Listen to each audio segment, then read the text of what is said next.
memang pembelajaran sekarang itu diharapkan untuk seutuhnya ke siswa. Jadi guru tidak dianjurkan untuk terlalu aktif di dalam kelas, tetapi sebagai pemimpin atau pemandu atau pembimbing, sebagai fasilitator, bukan sebagai pemeran utama di dalam kegiatan belajar mengajar. Maka itu mungkin kita bisa lihat sama-sama. Di sini guru diharapkan dapat memfasilitasi peserta didik sesuai dengan kebutuhannya, karena karakteristik setiap siswa berbeda sehingga tidak dapat diberikan perlakuan yang sama. Dalam penerapannya, guru perlu memikirkan tindakan yang bijaksana yang nanti akan diambil. Jadi memang kita ini sesungguhnya harus ada waktu itu, harus buat pengelompokan siswa itu berdasarkan tes diagnostik yang selama ini kita sudah omong tapi belum kita buat. Dan ini harus segera dibuat. Jadi setiap guru mata pelajaran itu harus saya bilang berdasarkan sumatif tema semester bisa menjadi acuan untuk menilai siswa apakah siswa ini cocok nanti dia tetap di kelas A atau dia harus pindah ke kelas B kalau memang dia tidak bisa di kelas A. Tetapi kalau pembelajarannya yang seperti beberapa hari saya ikut yang itu, kalau kita berpusat pada siswa memang betul-betul siswa semangat. Hanya konsekuensinya ke guru harus punya persiapan. Tapi kalau guru masuk hanya angkat bawa ke modul ajar masuk di sana, memang tidak ada perubahan antara kelas 13 dengan yang kurikulum merdeka sekarang. Jadi pembelajaran ini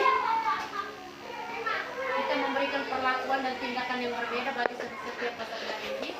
Juga pembelajaran yang membedakan antara siswa yang cerdas dan yang kurang cerdas, atau yang aktif dan kurang aktif.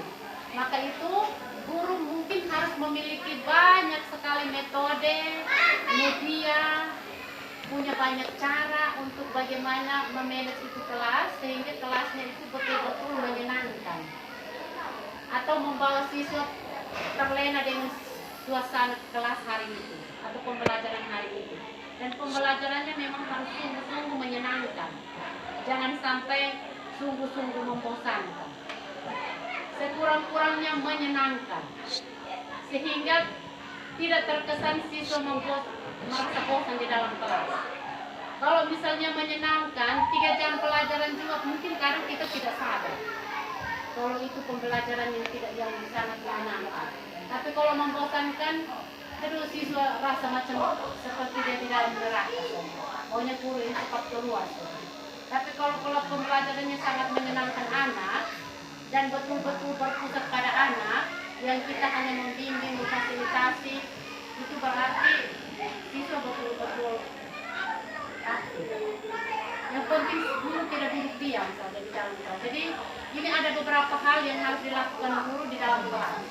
Dan yang harus dilakukan guru selain di dalam kelas, ini yang harus dibuat. Yang pertama, pemetaan kebutuhan belajar berdasarkan 3 aspek, yaitu kesiapan belajar, minat belajar, dan profil belajar siswa. Dapat dilakukan melalui wawancara, observasi, atau survei dengan menggunakan angka. Dan ini sesungguhnya setiap kita harus buat. Karena kita pembelajaran ini sudah kurang lebih sudah mau 4 bulan. Paling tidak guru sudah mengevaluasi berulang-ulang kali kegiatan pembelajaran yang menyenangkan atau yang kira-kira siswa suka itu seperti apa. Yang pembelajaran itu untuk kenal kita tidak omong tidak waktu dengar. Jadi setiap hari guru masuk itu harus selalu ada evaluasi. Tidak harus evaluasi tertulis, tetapi bisa evaluasi secara lisan. Kira-kira maunya siswa seperti apa? Mungkin kita lebih banyak mengevaluasi yang tidak terlalu aktif. Ada siswa yang mungkin hari itu dia tidak semangat sama sekali. Itu yang harus ditanya, kira-kira kenapa kau sampai hari ini tidak semangat? Ada apa? Adakah yang mengganjal? Atau tidak senang dengan ibu cara mengajar? Atau ibu tidak menyenangkan kau saat ini? Dan itu harus ditanya setiap kegiatan atau proses pembelajaran sehingga pembelajaran hari itu sungguh menyenangkan. Terus yang kedua, merencanakan perbedaan pembelajaran berdasarkan hasil pemetaan, memberikan berbagai pilihan baik dari strategi, materi, maupun metode pembelajaran. Jadi mungkin di dalam kelas